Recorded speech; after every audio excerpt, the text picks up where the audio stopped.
Dear, welcome back to RKNX. So SSLCയുടെ രണ്ടാം വോളിയത്തിന്റെ text ബുക്കുകൾ വന്നിരിക്കുകയാണ്. മക്കൾ കാത്തിരിക്കുകയാണ്. ഫസ്റ്റ് വോളിയം കഴിഞ്ഞു. ഫസ്റ്റ് വോളിയം ഓർഗാനിക് ആയിരുന്നു, കമ്പാരിറ്റീവ്ലി ടഫ് ആയിരുന്നു അല്ലേ? അപ്പൊ കെമിസ്ട്രി നമ്മൾ അനലൈസ് ചെയ്യാണ്.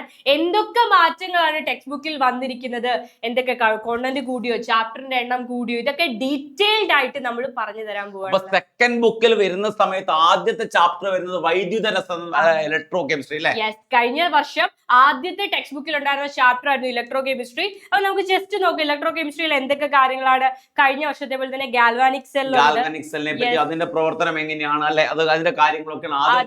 റിയാക്ടിവിറ്റി സീരീസ്, ക്രിയാശീല ശ്രേണിയുണ്ട്. റിയാക്ടിവിറ്റി സീരീസ് കഴിഞ്ഞ വർഷത്തെയും ഇമ്പോർട്ടന്റ് ആയിട്ടുള്ള ടോപ്പിക് തന്നെയാണ്.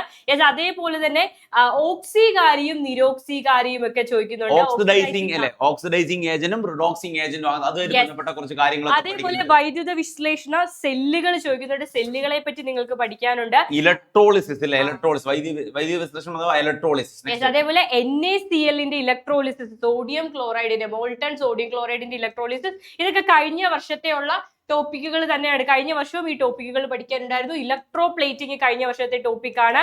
യെസ്, പക്ഷേ ഈ വർഷം പറയാനുള്ളതില്ലാത്ത കുറച്ച് കാര്യങ്ങൾ എക്സ്ട്രാ ആയിട്ട് ആഡ് ചെയ്തിട്ടുണ്ട്.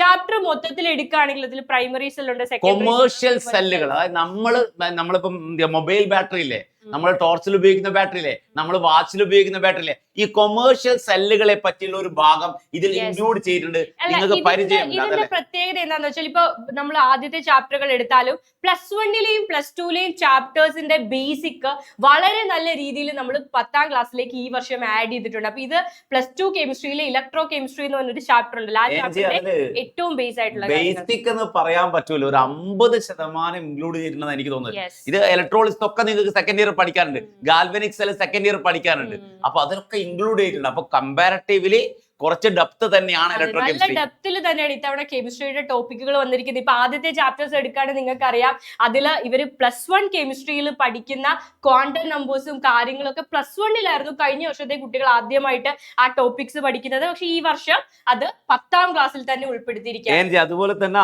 നമ്മൾ മനസ്സിലാക്കേണ്ട ഒരു കാര്യം എന്ന് പറഞ്ഞാൽ, നിങ്ങൾ +2 തന്നെ കമ്പാരിറ്റീവ്ലി ടഫായുള്ള ചാപ്റ്റർ ആണത് ഇലക്ട്രോ കെമിസ്ട്രി. അതിന്റെ ഒരു ഭാഗമാണ് മക്കൾ പഠിക്കാൻ പോകുന്നത്. സോ സീരിയസ് ആയിട്ട് അത്രയും ഇമ്പോർട്ടൻറ്റോട് പഠിക്കുക അല്ലെ. 6ാമത്തെ ചാപ്റ്റർ ലോഹങ്ങളാണ്, മെറ്റൽസ് എന്ന് പറയുന്ന ചാപ്റ്റർ ആണ്. കഴിഞ്ഞ തവണ ഇതിന്റെ പേര് പ്രൊഡക്ഷൻ ഓഫ് മെറ്റൽസ് എന്നായിരുന്നു ചാപ്റ്ററിന്റെ പേര്. ഇത്തവണ ചാപ്റ്ററിന്റെ പേര് മെറ്റൽസ് എന്നാണ്. അപ്പോൾ പ്രീവിയസ് ഇയർ ക്വസ്റ്റ്യൻസ് ഒക്കെ എടുക്കുന്ന സമയത്ത് നിങ്ങൾക്ക് പ്രൊഡക്ഷൻ ഓഫ് മെറ്റൽസ് എന്നായിരിക്കും ചാപ്റ്ററിന്റെ പേര് കാണാൻ സാധിക്കുക. ഇതിൽ നിങ്ങൾക്ക് എങ്ങനെ മെറ്റൽസ്, എവിടെയൊക്കെ മെറ്റൽസ് കാണപ്പെടുന്നു, മെറ്റൽസ് എങ്ങനെയാണ്, ഓറെന്താണ്, മിനറൽ എന്താണ്, എങ്ങനെയൊക്കെയാണ് ഓറിന് മെറ്റലാക്കി മാറ്റുന്ന പ്രോസസ്, മെറ്റൽസ് ഉണ്ടാക്കുന്ന പ്രോസസ്സ്. ചിലപ്പോൾ ഇത് പഠിച്ചു തുടങ്ങിയാൽ അത് എന്തൊക്കെയാണെന്ന് അറിയത്തുള്ളൂ. മെറ്റൽ അങ്ങനെ തന്നെ കിട്ടുകയല്ലോ, അതിനെ പ്യൂരിഫൈ ചെയ്യുന്ന, അതിന്റെ റിഫൈനിങ്ങും ശുദ്ധീകരണവും കാര്യങ്ങളും ഒക്കെ നിങ്ങൾക്ക് സ്റ്റെപ്പ് ബൈ സ്റ്റെപ്പ് പഠിക്കാനുണ്ട്. ഇതൊക്കെ കഴിഞ്ഞ തവണത്തെ ടോപ്പിക് തന്നെയാണ്. എന്നാൽ കുറച്ച് എക്സ്ട്രാ ആയിട്ടുള്ള കാര്യങ്ങൾ ഇതിൽ ആഡ് ചെയ്തിട്ടുണ്ടോ എന്ന് ചോദിച്ചാൽ ആഡ് ചെയ്തിട്ടുണ്ട്. മെറ്റലിന്റെ റിഫൈനിങ് ഉണ്ട്, അതേപോലെ അയണിന്റെ നിർമ്മാണം, ഇരുമ്പിന്റെ നിർമ്മാണം പഠിക്കാനുണ്ട്. കഴിഞ്ഞ വർഷത്തെ ടോപ്പിക് തന്നെയാണ്. കഴിഞ്ഞ വർഷം ഇതേ ടോപ്പിക് നിങ്ങളുടെ ജൂനിയേഴ്സിന് പഠിക്കാനുണ്ടായിരുന്നു. അപ്പൊ പ്രീവിയസ് ഇയറിൽ നിന്ന് നിങ്ങൾക്ക് കിട്ടും. ഇനി എന്തൊക്കെയാണ്, സ്റ്റീലിനെ പറ്റി പഠിക്കാനുണ്ട്.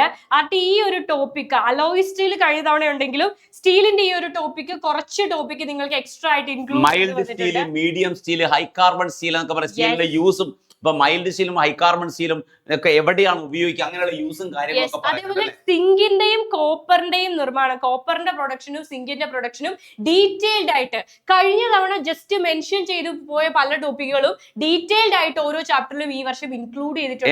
എനിക്ക് തോന്നുന്നു +1 എന്ന ടോപ്പിക് ഒഴിവാക്കിയിരുന്നു. അത് SSLCയിലേക്ക് കുറച്ചുകൂടി കൂടുതൽ ചേർത്തു. അലൂമിനിയത്തിനൊക്കെ ഡീറ്റെയിൽ ആയിട്ട് അലൂമിനിയത്തിന്റെ കഴിഞ്ഞ വർഷവും നിങ്ങൾ പഠിച്ചതാണ്. ദെൻ കൊറോഷൻ ഓഫ് മെറ്റൽ എന്ന് പറഞ്ഞ ഈ ചാപ്റ്ററിൽ വളരെ വലിയൊരു ടോപ്പിക് ആഡ് ചെയ്തിട്ടുണ്ട്, ലോഹനാശനം, കൊറോഷൻ ഓഫ് മെറ്റൽ. എനിക്കൊന്ന് ചില ചാപ്റ്റേഴ്സിൽ ഉള്ള ചില കാര്യങ്ങൾ, കോണ്ടന്റുകൾ ഒന്ന് റീഅറേഞ്ച് ചെയ്ത് മറ്റു പല ചാപ്റ്ററിലേക്ക് മാറ്റിയിട്ടുണ്ട്. അതേപോലെ കഴിഞ്ഞ വർഷം ജസ്റ്റ് മെൻഷൻ ചെയ്തു പോയ കുറച്ച് കാര്യങ്ങൾ അത് ഡീറ്റെയിൽഡ് ആയിട്ട് ഈ വർഷം ടോപ്പിക് ആഡ് ചെയ്തും വന്നിട്ടുണ്ട്. എനിക്ക് തോന്നുന്നത് കഴിഞ്ഞ വർഷം ഫസ്റ്റ് പാർട്ടിനേക്കാൾ കുറച്ചുകൂടി ഈസി ആണല്ലേ സെക്കൻഡ് പാർട്ട്? കുറച്ചുകൂടി ഈസിയാണ് സെക്കൻഡ് പാർട്ട്. കുറച്ച് കഴിഞ്ഞ വർഷത്തെ വെച്ച് നോക്കിയാൽ ടോപ്പിക്സ് കുറച്ച് രീതിയിൽ ഡെപ്തിലേക്ക് വന്നിട്ടുണ്ട്. അവസാനത്തെ ചാപ്റ്റർ എന്ന് പറയുന്നത് വളരെ ഈസി ആയിട്ടുള്ള ഒരു ചാപ്റ്റർ ആണ്. വ്യാവസായിക പ്രാധാന്യമുള്ള ചില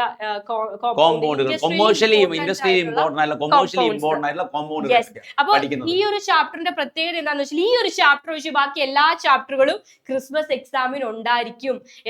അതായത് ഓർഗാനിക് കെമിസ്ട്രി, മോൾ കോൺസെപ്റ്റും അങ്ങനെ ടഫ് ആയിട്ടുള്ള എല്ലാ ചാപ്റ്ററുകളും ഒറ്റയടിക്ക് ക്രിസ്മസ് എക്സാമിന് ഒരുമിച്ച് ചോദിക്കുകയാണ്. അതിലും വെയിറ്റേജ് ഉണ്ട്. ഓർഗാനിക് കെമിസ്ട്രി ഫസ്റ്റ് ടേമിന്റെ ചാപ്റ്ററിനും വെയിറ്റേജ് ഉണ്ട്. ആ കാര്യങ്ങളൊക്കെ നമ്മൾ ഡിസ്കസ് ചെയ്തിട്ടുണ്ട്. അപ്പൊ കഴിഞ്ഞ വർഷത്തെ പോലെ തന്നെ 7 ചാപ്റ്ററുകളാണ് ഇത്തവണയും കെമിസ്ട്രിയിലുള്ളത്.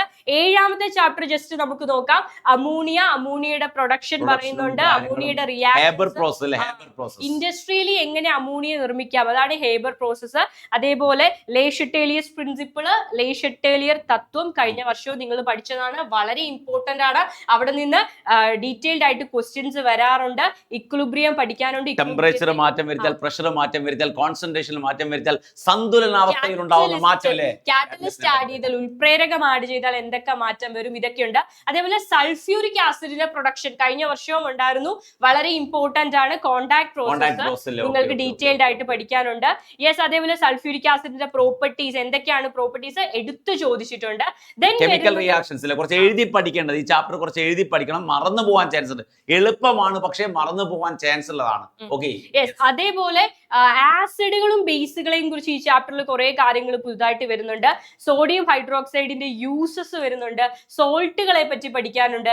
HCl, ഹൈഡ്രോക്ലോറിക് ആസിഡിനെ പറ്റിയും അതിന്റെ ഉപയോഗങ്ങളൊക്കെ, അതായത് കുറെ ടോപ്പിക്കുകൾ പുതുതായിട്ട് കുറച്ച് പഠിക്കാനുണ്ട് മക്കളെ, കുറച്ച് പഠിക്കാനുണ്ട്. അങ്ങനെ തന്നെ പറയാം. ചാപ്റ്റർ എളുപ്പമാണോ എന്ന് വെച്ചാൽ എളുപ്പമാണ്, അവസാന ചാപ്റ്റർ എളുപ്പമാണ്, പക്ഷെ ഒരുപാട് പഠിക്കാനുണ്ട്. നമ്മുടെ മൈൻഡിൽ നിൽക്കുന്നതിലും ഈസി ആയിട്ട് നിങ്ങൾക്ക് ഓർഗാനിക് പോലെയല്ല, ഡയറക്റ്റ് ആയിട്ട് നിങ്ങൾക്ക് ഇതിൽ നിന്ന് ചോദ്യങ്ങൾ വരും. അപ്പൊ ഇപ്പൊ ഫെർട്ടിലൈസേഴ്സ് എന്നൊരു ടോപ്പിക് ഉണ്ട്. ആ ഫെർട്ടിലൈസേഴ്സിനെ കുറിച്ച് ഡയറക്റ്റ് ആയിട്ട് അങ്ങനെ തന്നെ ആയിരിക്കും ചോദ്യം വരിക. ഓർഗാനിക് പോലെ കൺഫ്യൂസിങ് ആയിരിക്കത്തില്ല, ഈസി ആയിട്ട് നിങ്ങൾക്ക് പഠിച്ചെടുക്കാൻ സാധിക്കും. ദെൻ പലതരം ഫെർട്ടിലൈസേഴ്സ്, കെമിക്കൽ ഫെർട്ടിലൈസേഴ്സിനെ കുറിച്ച് നിങ്ങൾക്ക് പഠിക്കാനുണ്ട്. വായിച്ച് പഠിച്ചാൽ പെട്ടെന്ന് മനസ്സിലാവുന്ന ടോപ്പിക് എന്ന് പറയാം. അപ്പൊ ഇത്രയുമാണ് ഈ വർഷത്തെ പുതിയ കെമിസ്ട്രി ടെക്സ്റ്റ് ബുക്ക്. അപ്പൊ ഈ ടെക്സ്റ്റ് ബുക്ക് ചില ആളുകൾക്ക് കിട്ടിയിട്ടുണ്ടാവും. മലയാളം മീഡിയം ടെക്സ്റ്റ് ബുക്ക് ആണ് ഇപ്പൊ നമ്മൾ കാണിച്ചത്. ഇതിന്റെ PDF വേണ്ട ആൾക്കാർ ഒന്ന് കമന്റ് ബോക്സിൽ കമന്റ് ചെയ്യുക, അല്ലെങ്കിൽ നമ്മളൊരു ലിങ്ക് പിൻ ചെയ്ത് നമ്മുടെ കമ്മ്യൂണിറ്റിയുടെ ലിങ്ക് ആണ്, അതിൽ ഇതിന്റെ PDF നമ്മൾ പ്രൊവൈഡ് ചെയ്യാം കേട്ടോ. എന്തൊക്കെയാണ് ടെക്സ്റ്റ് ബുക്ക് കിട്ടാത്ത കുട്ടികൾക്ക് വളരെ യൂസ്ഫുൾ. കറക്റ്റ് ആയിട്ട് എഴുതി വെക്കുക, എന്തൊക്കെ ടോപ്പിക് പഠിക്കണം കറക്റ്റ് ആയിട്ട് എഴുതി വെക്കുക. വ്യക്തമായിട്ട് ഓരോ ദിവസവും പഠിക്കുന്ന ഒരു പ്ലാൻ ഉണ്ടാക്കുക. ഞങ്ങൾ കൂടെ ഉണ്ടാവും. അത് മാത്രമല്ല വളരെ കുറച്ച് ദിവസങ്ങളേ ഉള്ളൂ. എന്തൊക്കെ പഠിക്കണം എന്നുള്ളത് നിങ്ങൾക്ക് ഇപ്പോൾ തന്നെ അറിയുണ്ടായിരിക്കണം അല്ലെ? റെഡി. അപ്പോ ബൈ.